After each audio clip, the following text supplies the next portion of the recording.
It's Sunday, March 11th, 2018, and this is the Product Mentor Talk. Today we're joined by one of our mentors, Jordan Bergtraum, who's going to be leading a talk on 5 activities product managers should stop doing. He's a product management consultant extraordinaire, and let me briefly explain the format for those who might be joining us for the first time today. And along the bottom of the screen, you're seeing mentors and mentees from the current session of the Product Mentor program. Product Mentor is a program for all about helping pair aspiring product managers with amazing mentors within the field of product management. And all around the world, we're in over 20 different countries. We pair people up all over the place. And just help make better products and better product people along the way. Others of you who are joining us are probably joining us from the productmentor.com/live.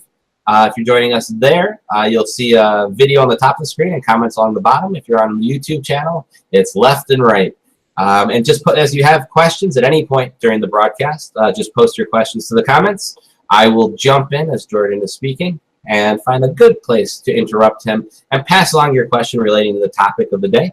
And also, as we go through the talk, just be aware if it's more of a general question, like what is product management, who are you, those types of questions, I will still ask him, but I'll save those types of things till the end of the talk. And with that said, let's just do some quick introductions around the room. So I'm going to start with the person this time farthest from me along the bottom of the screen. And so that means I'm going to start with Andrew. Andrew, if you could just tell us a little bit about yourself, mentor or mentee, where you are, that kind of stuff. Very quick. Yeah, definitely. Yeah, thanks for the introduction, Jeremy. I'm a mentor in the TPM program. It's my second time. I've been a product manager for about 7 or 8 years now. And right now I'm focused on helping companies build better habits. Excellent. And we'll go to Esley. Sure. I'm Esley Spanis. I am Andrew's mentee, and I work as a product manager for a company called MBO Partners, where we help independent contractors with all of the things that don't make them money. Hannah? I am Jordan's mentee, and I've been a product manager for 2 years, and yeah, mostly I work in like a B2B2C company, which is a little different. Cool. Jordan? Hello, I'm Jordan Bergtraum, one of the mentors in the program. As Hannah mentioned, she is my mentee this session, and I am a product management consultant who focuses in the B2B enterprise SaaS world. Miss? Hey, I'm Nis Frome, work at a company called Alpha, and I'm based in New York. My mentee is Nick Eckhart. Steven? Hi, everyone. I'm Steven. I work at a small tech startup called Tailwind as a product manager. I've been there for a couple of years now and only started recently becoming a product manager more full-time. Excellent. And Surbi? Hello, everyone. This is Surbhi. I work with a startup in the Silicon Valley. I'm a mentee. I work with Tim, who's based out of New Zealand. And so far, my journey with Product Mentor has been very good. Excellent. So far, and hopefully for the duration as well. Yes, absolutely. Cool. And I am Jeremy Horn, aka the product guy, and I'll be moderating here today. As your questions come in, like as I said, I'll be feeding them to Jordan in fairly real time. But with all that said, let's get the talk going. Let me hand it over to Jordan to take it away. I'm going to be talking today about 5 things that product managers should stop doing. I've been in the B2B SaaS world for over 10 years. 7 of those years leading product management functions, meaning ultimate responsibility for the suite of product options, as well as the people that have been on my team, ranging from obviously product managers, project managers, and UX professionals.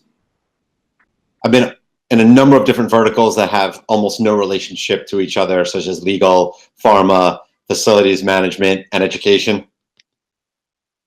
And I've twice been responsible for introducing product management to organizations that previously did not have a dedicated product management function. And this means activities such as market research, product marketing, product design, product delivery, amongst other things, but those are the key areas of responsibility. So let me set your expectations right up front about what you're going to hopefully get out of this presentation. First, why should you be giving up any activities? How does that benefit you? Why is that a good thing? Of course, which activities I think you should give up or at least reduce. I'll pepper in the challenges that you're going to come across in attempting to do less of these activities. And lastly, I'll also pepper in why this is ultimately a win for product people. First, a reality check in that I don't want you guys to take the content in this presentation quite as literally as I'm going to present it. My objective is to get product managers to spend a little bit more time thinking about what they're working on and focus on if those activities are aligned with the priorities of the organization. Because in my experience, product managers land up doing a lot of work that often is not directly aligned with what's going to move the needle for the companies they work in. First off, I'm a big fan of being a team player. That is all what product management is about. You're working cross-functionally with a lot of different people in a lot of different teams, and you have to work and work with them and influence them without them working for you. But at the same time, you can't be a people pleaser. I don't think you could be successful trying to keep everybody happy all the time. That's a recipe for failure. And at the same time, I'm not suggesting you ignore any priorities. If you know something is a priority one activity that you have to be taking on, don't let me derail you from that reality. And recognize that the smaller of the company that you work in, the bigger the challenge. In startups, everyone wears multiple hats. They're taking on activities that are not in the traditional job definition. It's everybody pitches in to row in the same direction to ultimately help the company succeed. But if you work in more established companies, I think this starts to get easier because roles are more defined and it's easier to find the right tool for the right job. So you as a product person don't land up doing things that I don't believe are ideal for you to be working on. Life is a zero-sum game and product management is no exception. And what I mean by zero-sum is there are only so many hours in the day that you're going to be working. Use those hours as efficiently as you possibly can. And that will mean making tough choices about doing certain things for sure and not doing other things. I just don't believe you can do it all. And in reality, don't expect to give up all 5 of these activities all of the time. The key to think about is trying to give up some of these activities, some of the time, a lot of the time, most of the time would be great, but also recognizing the environment that you work in and tempering that against my suggestions. So why am I suggesting that you stop doing anything, right? How does that make sense? And isn't that risky? And the answer is there is some risk, but to me, product management is one of the broadest functions I know of in the world in terms of responsibility. And as you can see, some of them are here: market research, product ideation, prioritizing those ideas, designing a solution, authoring the requirements, supporting engineering and QA, doing some project management, supporting your customers, training people potentially, doing product demos, coming up with sophisticated product messaging, release management. I'm exhausted just talking about this. Nonetheless, actually doing all these things, it's a lot. And the likelihood of you being able to do all of this in the X hours a day that you have, I think is a challenge. Point is, no mere mortal can tackle all these activities and do them at an A level. I just think that's not a realistic expectation to set. And what I've noticed in my experience is great product managers keep their focus on 4 key priorities. And I'm sure you've heard of these 4, but I want to be very specific about what those are. It's customer acquisition, upselling or cross-selling your existing customers, retaining your existing customers, and overall thinking about how to grow your company. These are the 4 things that are going to matter to your senior management. This is what keeps them up at night. And I think as a product person, this is what you should be asking yourself. Am I doing things that are directly related to supporting one or more of these 4 things? And at the same time, in order to be able to focus on those 4 things I just mentioned, a great PM needs to know what is not a priority, recognize it, and then actually not work on it. That's the hard part. It's almost easier to try to do everything than make the tough choice on to actively not take on certain activities because there is some risk there. So let's dive in. What is the first thing I'm going to suggest you give up as a product person, or at least reduce? I like the phrase give up just to make a point. But again, I'm just going to remind you, I'm not suggesting you can get out from under doing all of these things all of the time, but I think we could do less of them a lot of the time or some of the time. First, product support.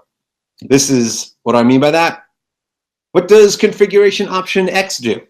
Or how does feature XYZ work? So let's talk specifically about how to get out from under this. First off, when you get these kind of questions, it is not your job to do what their job for them.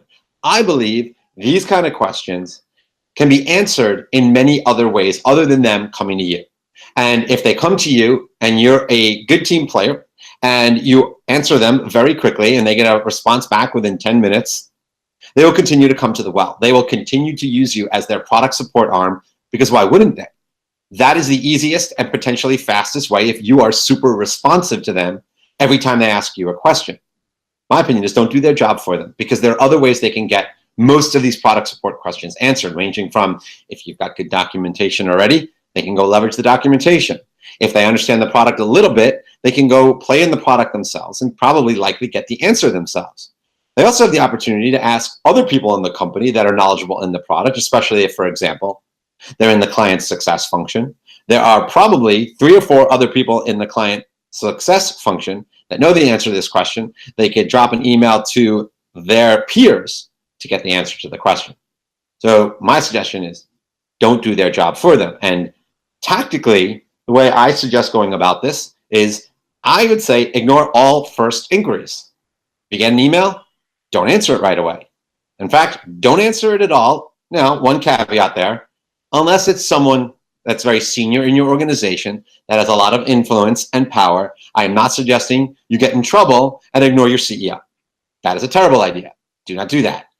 Don't ignore the people that have influence over your world, but others that you know they're just trying to leverage you to make their life easier. Don't answer any email in the first shot. Now, that being said, if they email you a second time, I then do suggest that you respond. Because in my opinion, what that means is that they have done their own due diligence. They've played with the product. They've looked for other resources. They've asked other people, and they have now failed at doing so. And they've come back to you because they have not been able to get the answer elsewhere.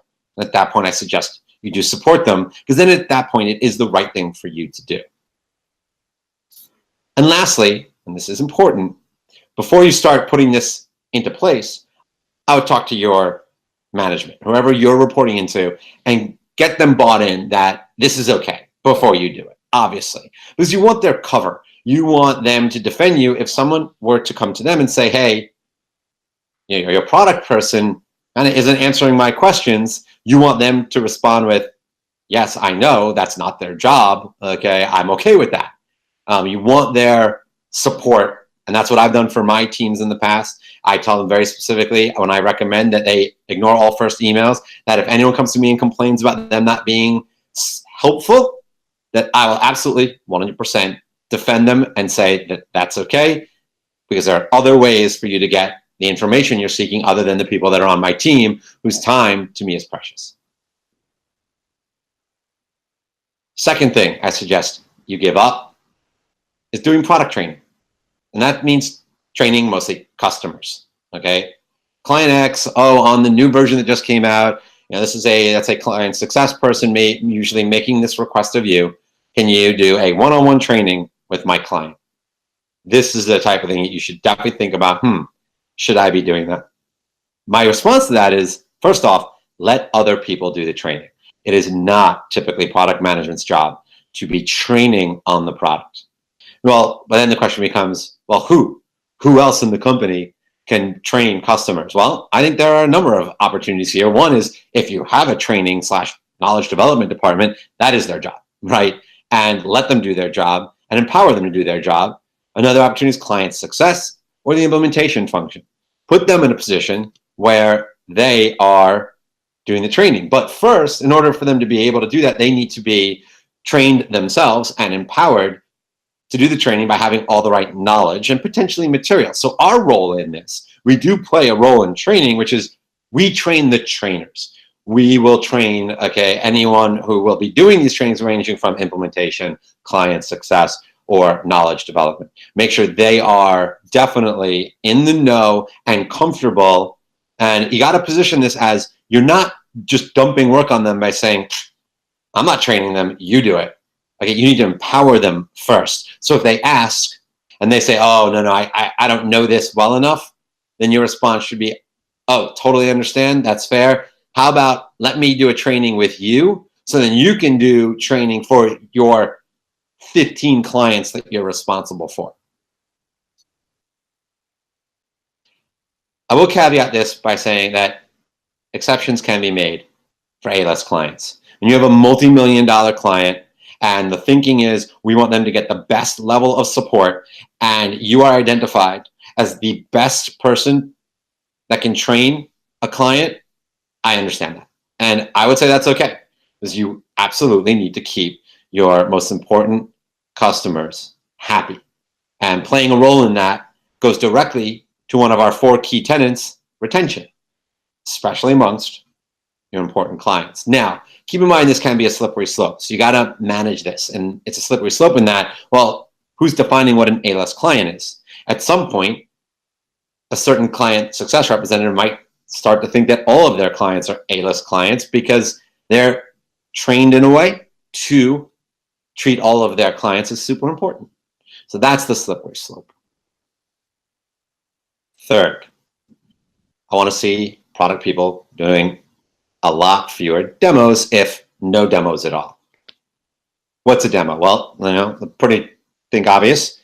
Demoing the product for a prospect, right? Demos are different than training in that they are more of a sales function to prospect X, Y, Z.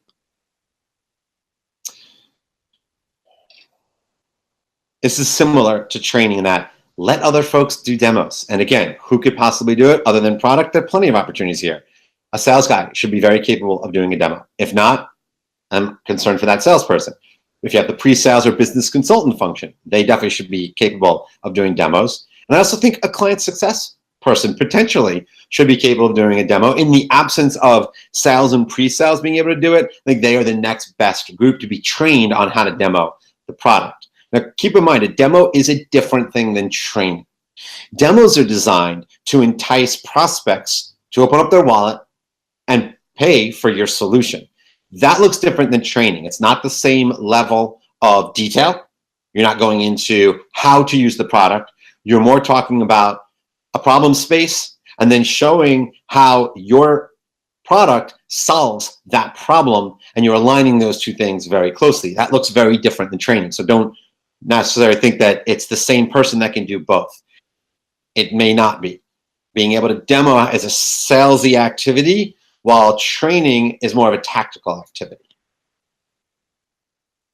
Similarly, it's your role as a product person to train those that will be doing the demos to the prospects directly and teach them how to demo in a way that will excite the marketplace. Talk about solving problems and how much time it will save them, or how much money the solution will allow them to make, or how much money the solution will allow them to save. And that's the way we do demos as opposed to training. Again, but don't position this as, oh, this is not my job, this is your job. No, it's more about you're empowering them. You will train them and put them in a position that they are self-service, that they can do their job completely on their own without needing your assistance, because why should they want or need your help if they're properly educated on how to do a demo? Similarly, I could see that exceptions could be made for gigantic opportunities. Again, if there are millions of dollars on the table and they want whoever is ultimately the best demoer in the company to do the demo, and you're that person, I get it. Just do the demo. Say yes, because that goes directly related to acquisition of a huge opportunity, and I'm okay with that. And similarly, this too can be a slippery slope, in that all of a sudden every sales guy thinks every prospect is critical and important, and they just ask you to do them all. So just be wary of that. So we have a question that just came in. I think it's from a previous mentee, Furkan Hamid. He is asking, if you're a product person long enough, then you get to do a lot of product support. Any possible ways out of it? Training, delegate product support to junior product managers, etc. Yes, there are. It's harder once you set the expectation that you're the go-to guy and you know the product really well. Yeah, it's much harder because people will continually, come to you. However, my suggestion there is follow my advice on stop responding fast. Don't be the easiest source of information for them. Start to reset the expectation that you are a super busy person that has a day job, and your day job is to research the market, come up with, game-crushing ideas, not supporting the client success function. So get slower at it. Don't be good at that. And people start seeking alternatives to these questions, such as the things I mentioned, like existing documentation, other people in the company.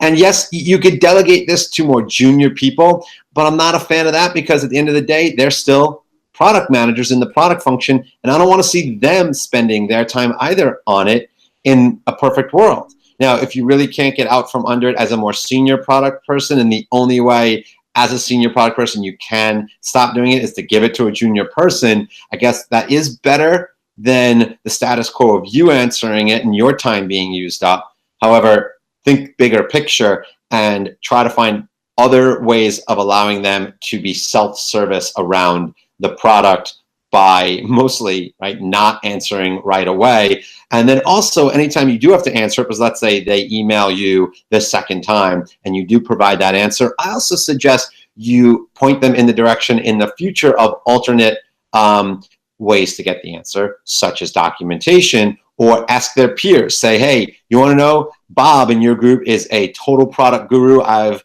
trained him a number of times. I've seen him do trainings. He knows the product inside and out. In the future, you might want to touch base with him about these questions because he's just awesome.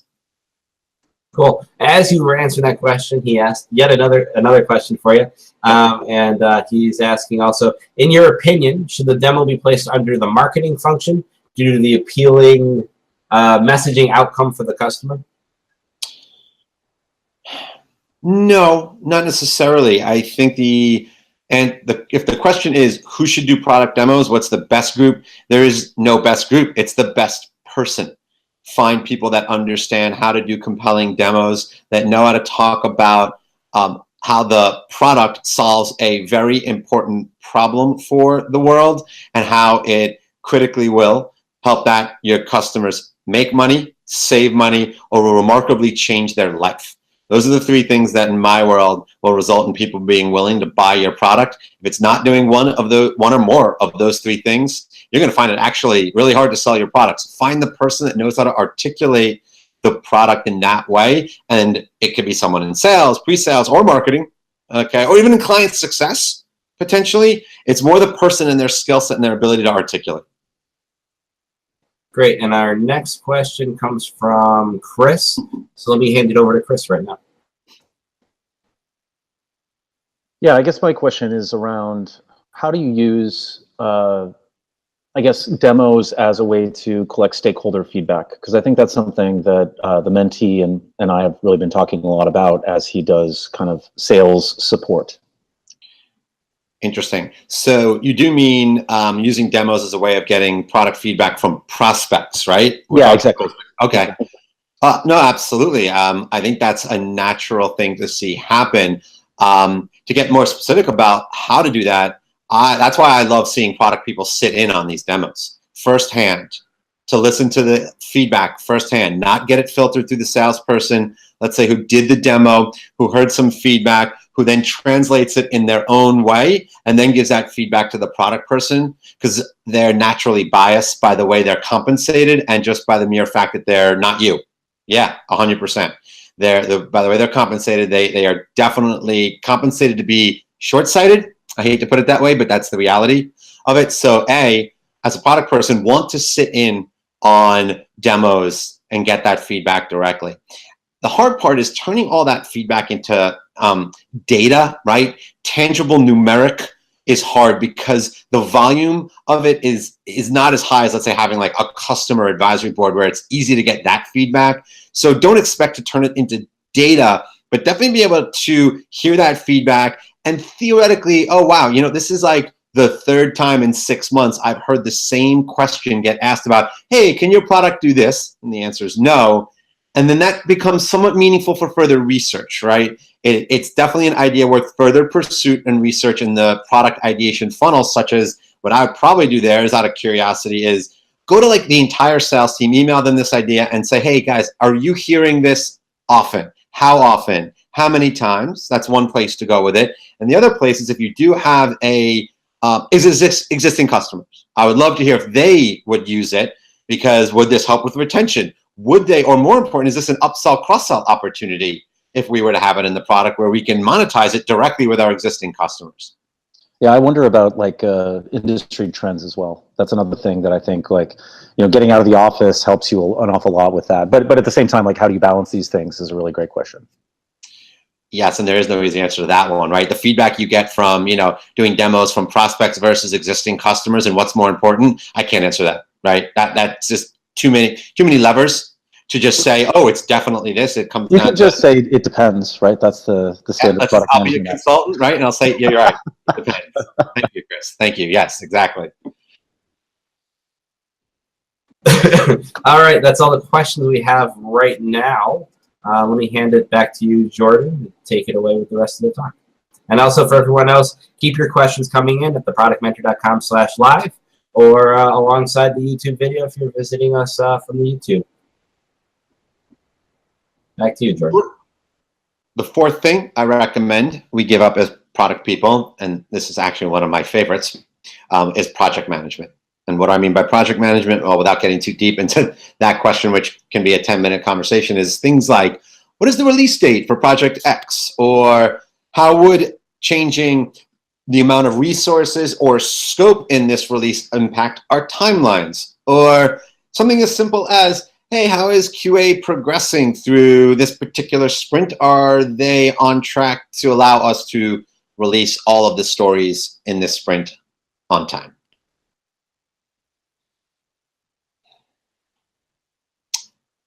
So the issue with project management and us doing it, and why I'm a big fan of not doing this, is that it is ridiculously time-consuming for us to do it. It can eat up half or more of your time. And on top of that, the reason why that happens is that, in my experience, and I'm not going to get into the reasons why, because again, that's a very lengthy explanation. You just have to trust me. If you're responsible for project management as a product manager, it will take priority.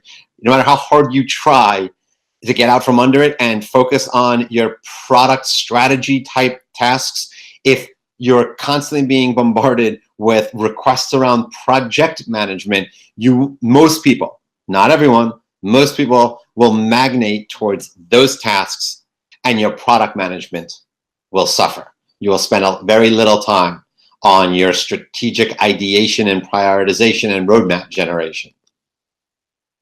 So there needs to be a solution to that problem, though. Like, you can't just stop doing it and not know, well, who's going to pick up the slack if I stop doing these things? That's not okay, right? The easiest answer and the easiest place to go, I mean, if you don't have project management in your organization, and if you do, this probably is not a huge concern of yours. You're probably already not doing it most of the time, but lean on your engineering leadership.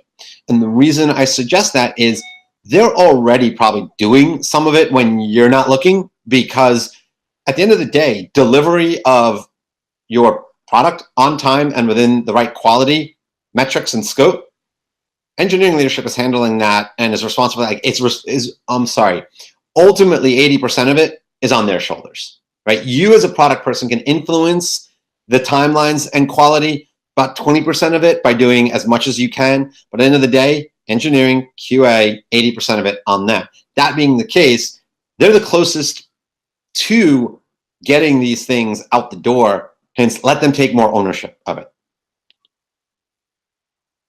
Fifth thing to give up, roadmaps. Actually, before you jump into that, looks like Chris has another question for you. So let me hand it over to Chris. Sure. Yeah, absolutely. I was wondering, how do you feel about PMI certifications and other things like that for product managers?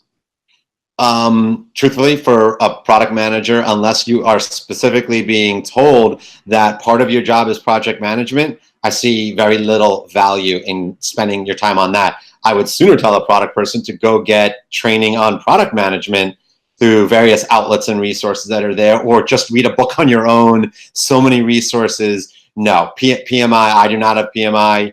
And back in the day, I was responsible for project management as well. I definitely had that responsibility when while doing product. And I thought about getting PMI. It was certainly on my radar. But ultimately, I said two reasons. One, I didn't want to be a project manager in the long run. So I didn't think it would be a good use of my personal resources. So no, I'm going to say don't go get it unless it is clearly part of your job and you want to learn that stuff and stay in that world of doing both. Or hey, if you're a product person and what you've come to realize is actually I want to be a project manager because I'm better at that, I like it better, whatever reason, then absolutely you can use that to make that full transition over to project management and get out from under product management in that world, because there's nothing wrong with admitting to yourself, I'm an awesome project manager and a terrible product manager, because they're two totally different jobs and skills that there's no reason for me to think I'm not doing product management all that well. I want to go become a full-time project manager. Then I do think PMI does have value. I think the training there can be valuable, and it's not easy. It's and I think it could differentiate you in the job market. Cool. We have a whole bunch of questions that just came in. First one's from Malaravan. And they're asking, how can a product manager keep track of the product development progress without involving project management or potentially evolving into project management? It's a good question. Here's my ideal answer. As a product manager, I do not believe it is ultimately our responsibility to get the product out the door on time with the right quality and scope metrics. I don't want to see that on a product person, to be honest. I don't want to see the product person be that singular neck to choke when the team as a whole, somehow misses one of those marks. I think it should be one of two alternatives. Either the team as a whole gets blamed, because in the agile scrum world, that's the way it's supposed to be, is that the team fails and succeeds together, and hopefully senior management will behave in that way, that they'll go blame the team as a whole and say, hey, guess what, guys? You messed up. Not happy. Not okay. Alternatively, if you do have project management as a dedicated function, I would prefer to see that senior management consider them ultimately responsible for, if there needs to be a singular neck to choke around quality, scope, and timelines, that it be that project manager, the person with that title. Put it on them. And hire the right person to take on that responsibility. Of course, don't make it someone that's not capable of being responsible for that. And if what your fear is, like, as a product person, I need to keep my eye on that because, hey, at some point, like, a customer's going to ask me, hey, when is this deliverable or this release going to happen? and that's fair. I do believe that kind of communication often comes from the product manager, not the project manager, because product managers tend to be more customer facing than a project manager.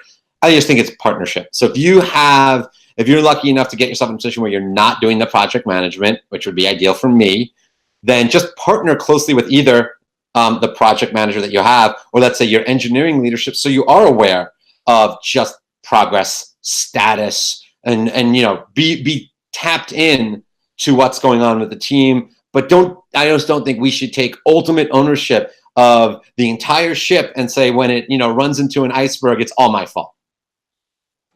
Excellent. And the next one comes from Rezwan. What do you recommend are the most important data points for product managers to keep track of if project management is outsourced to another individual?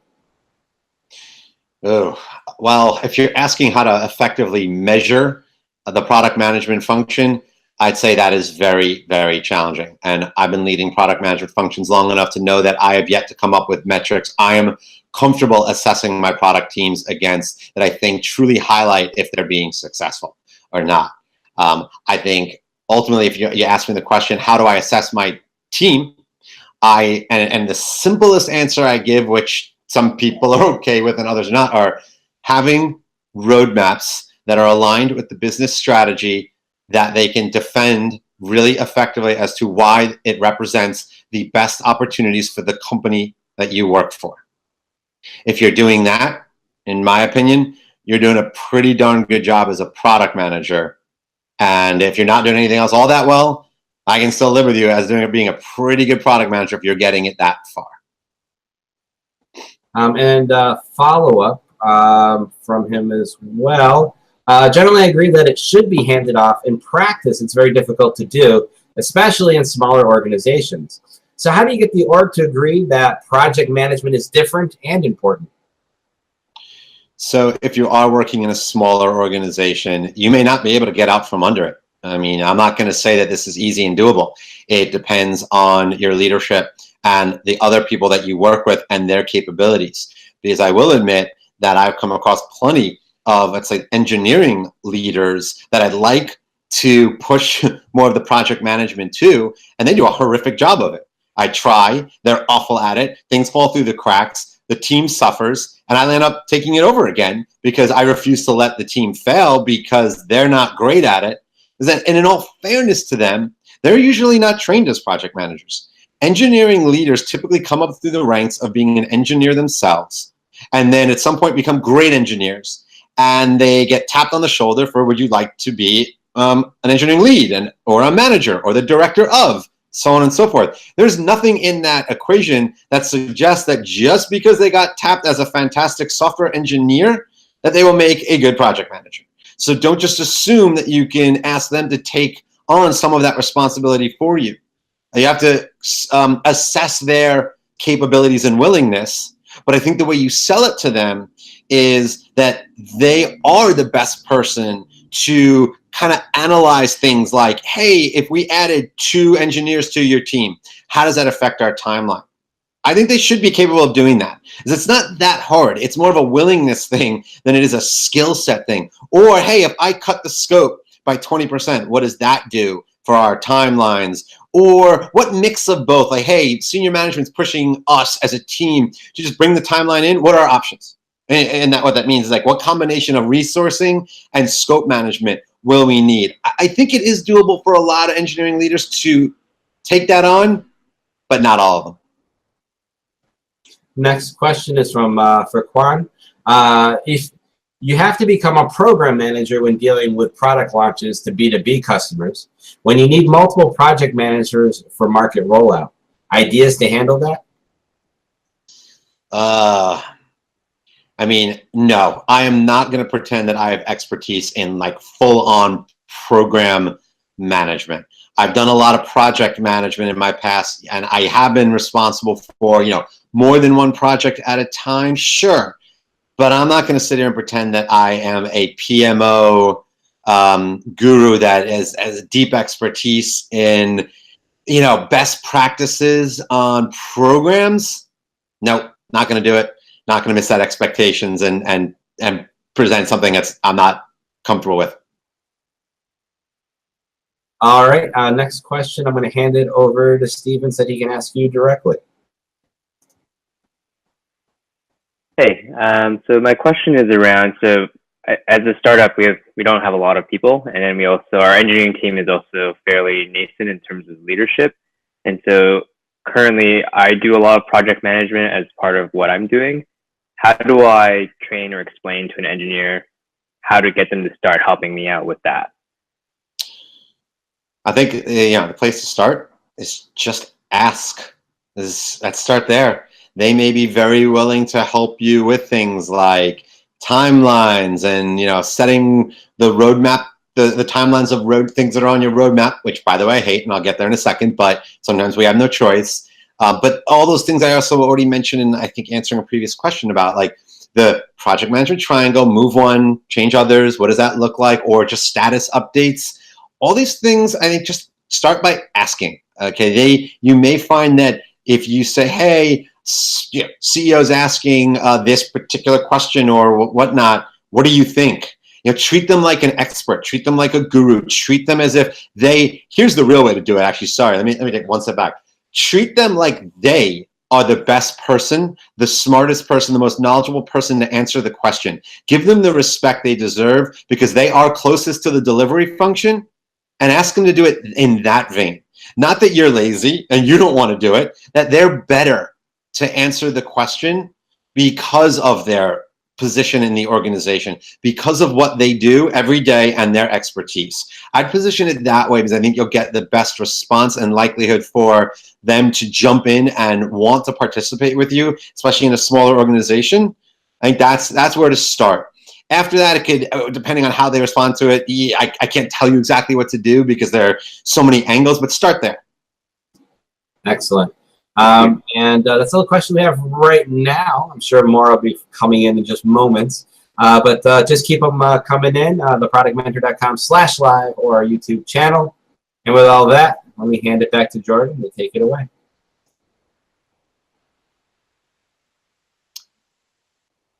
The fifth item I'd love to see us give up is roadmaps. Yes, roadmaps. And yes, I am quite serious about this. But what I really mean is traditional roadmaps. So what do I mean by a traditional roadmap? Showing a list of X releases and features within those releases over the next 3 years that you plan on working on. That's what I'm talking about. And by the way, ridiculous. Most of us know being able to predict the future much further out than my experience, 6 months, ridiculous. Not going to happen. Every time I've ever done a 6-month look back of my roadmap as of 6 months ago, and I look at where we are today, there's at least a 50% difference in what I thought we were going to be delivering and what we actually did over the past 6 months. That's why it's ridiculous. So as we think about traditional roadmaps, I want us to spend more time thinking about why are we putting them together? Who are they for? Who are they benefiting? How are they benefiting these groups? So let's start with potentially engineering. Is it a help to them? How? Well, one idea is it will help them better architect the product if they appreciate what the product may look like in 6 months, 12 months time. They might architect a more elegant and maintainable solution. I buy that. So that could be one good reason to have a roadmap, for sure. Sales. What do they need it for? Do they need it? Do they really need it? Well, I can buy into having a roadmap that sort of talks about the future of the product can absolutely help them close deals. I get that. I've seen it happen. I'm not going to pretend it doesn't. I've seen it happen in reality. I've seen that even be the difference between my company's product and the competitor, that they liked our future better than our competitor's future. Does happen.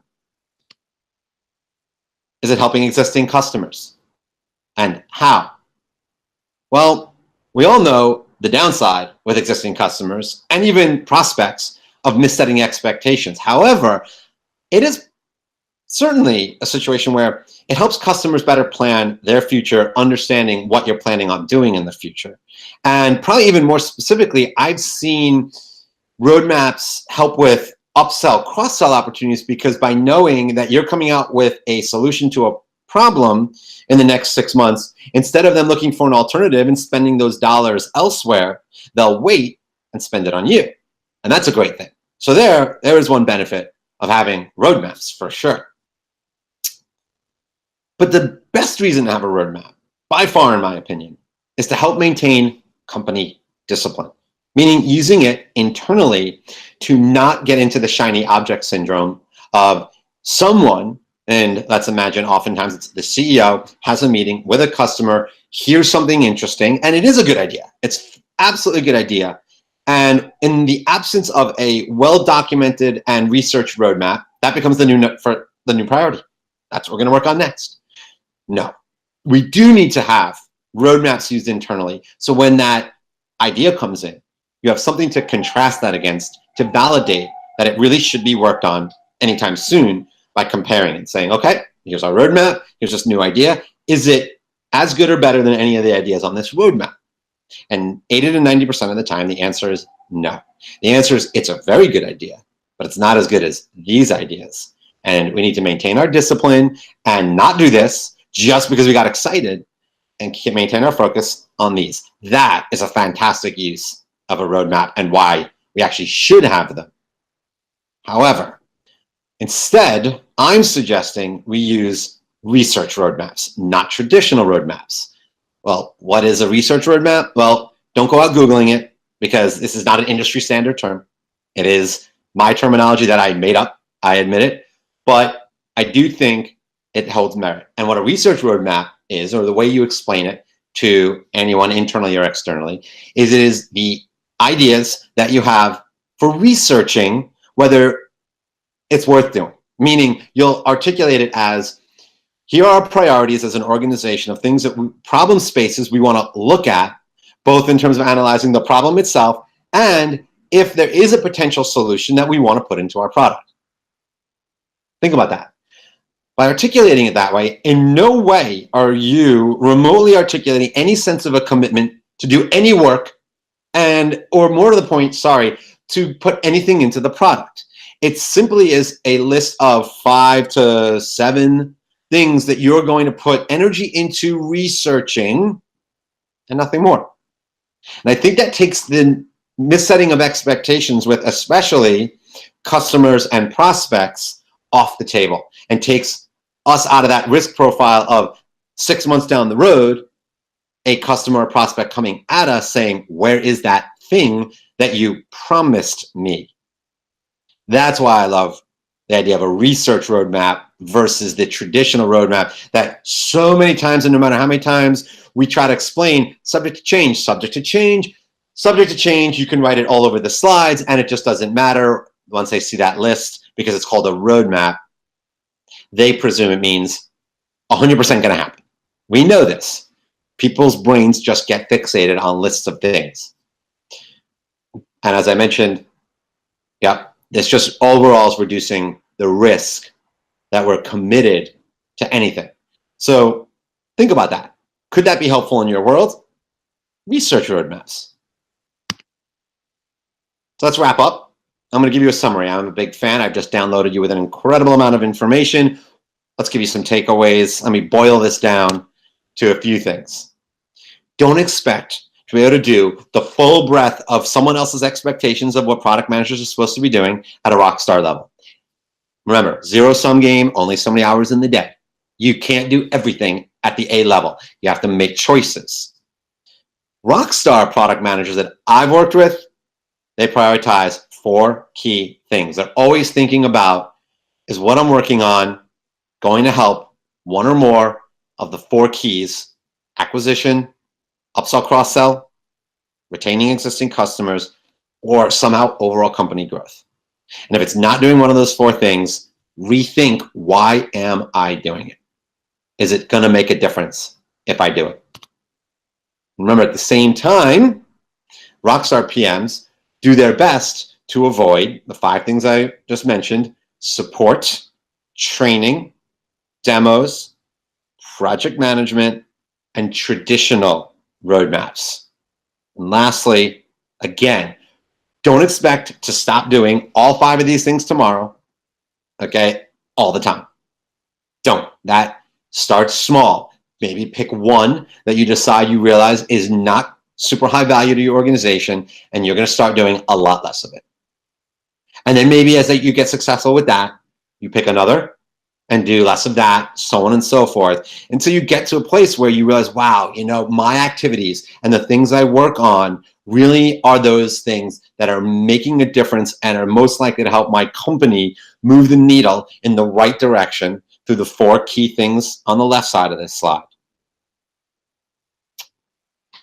Thank you. That concludes my talk. And are there any additional questions? Yes, there are. All right. Of course there are.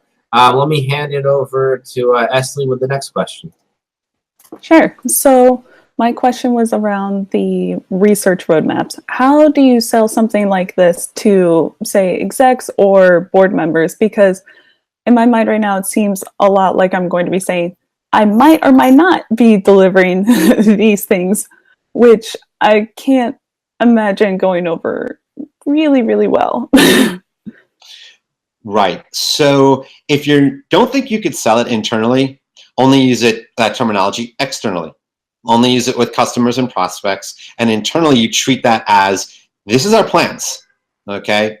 This is what we, as of today, these represent the best ideas that we have. This is what we are going to work on. But even internally, I'm a big fan of even reminding your C-level folks or whoever internally you're talking about your roadmap to, constantly remind them that it's subject to change tomorrow if better information comes in that teaches the company that there's something more important to be working on and what's on your roadmap today. But if you can't, I don't think it's super critical to use the term research roadmap internally, more so externally, as I'm trying to help you guys avoid the situation where you've now made a commitment to a customer or prospect. Excellent. Next question, let me hand it over to Stephen. Hi, Jordan. I think you sort of alluded to it by saying that this should only be used, the research roadmap should only be used externally. I guess you mentioned like being able to research if something is worth doing. And I was wondering if you meant by something, if you meant features are worth building or if a problem area is worth looking into. Right. Well, ideally, it only really consists of problems, not solutions in the perfect world. Now, sometimes what happens, and I get this, and this is okay, you should always have the problem. And I like to see the top level item be the problem to address. And underneath that, in let's say sub bullets, you put 2 or 3 things that represent kind of a definition of what the solution would be at the very high level. I'm okay with that. Just keep it vague on purpose so you don't get locked into a particular design with who you're showing it to. But I get the concern of like, well, can I really just talk about problems and not the solution at all? Try it. I've also, what I've done with roadmaps with customers that let's say I'm interacting with new, who I don't know what their expectations are. I just start with just a list of problems. And then I'll have some backup slides about what the solutions could be if they really, really push to no. But I like to not just give them that information unless they ask, ideally. Thank you. Next question is from Malaravan. Do you recommend maintaining different as an amount of detail, product roadmaps for different stakeholders?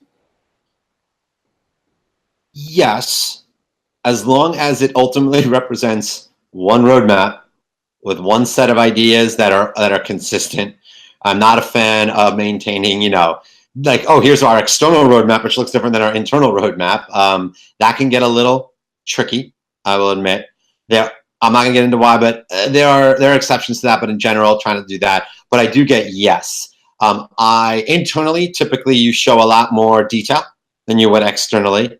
Because what you are willing to share internally is less risky than what you share externally. Again, right? Like, and even like engineers can appreciate that. Hey, here's the design we're thinking of a little bit, or solution we're thinking of as of today, but could change because I need to do a lot more thinking and research and discussion with customers and user experience before we actually go build it. I think it's an easy conversation to have and much harder to have with anyone external. So I'm totally okay having like a customer roadmap / prospect roadmap and an internal roadmap that has more detail. Just make sure they're consistent.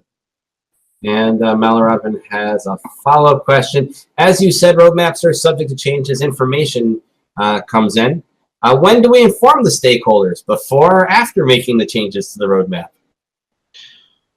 It depends, I guess, who the stakeholders are. As a product person, especially if you're a sole contributor and you're not running the product management function, I do not recommend that you go unilaterally making changes to your roadmap before you get buy-in. I think that is a fantastic way to get your head cut off rather quickly. Unless you have been authorized by the C-level, because it was clearly shown you know your stuff, and that is possible. I am not saying it is impossible as a sole contributing product manager to get yourself in that position where you are understood to be someone who does their research across all of the various disciplines, from the C-level to customers to sales to what your competitors are doing. And because everyone trusts that you're going to do all the right analysis, that you ultimately get to make the calls to what goes in the roadmap. And once you make that call, you get to just socialize it. Totally possible. I think it's hard to get there as a early career product person in particular without title. It's challenging.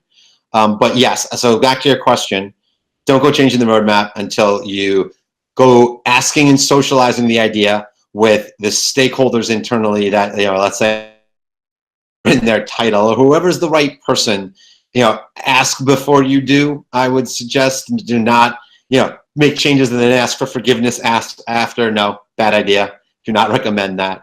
But also, before you go even recommending the change, you better be able to defend it.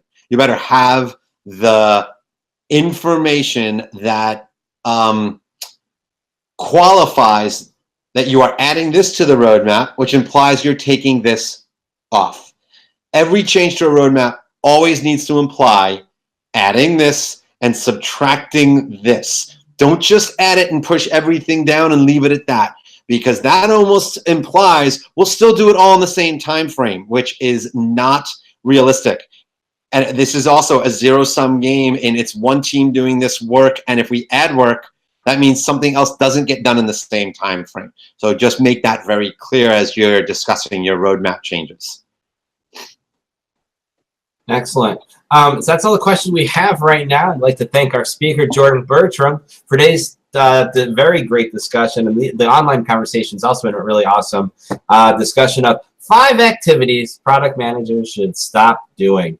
And as always, the presentation will be posted to our SlideShare channel. And also a big thank you from me, Jeremy Horn, aka the Product Guy, and everyone else who joined us today and participated in the conversation. And don't forget, if you're interested in being a product mentor, just like Jordan, to people of all sorts all around the world, please visit theproductmentor.com and sign up today.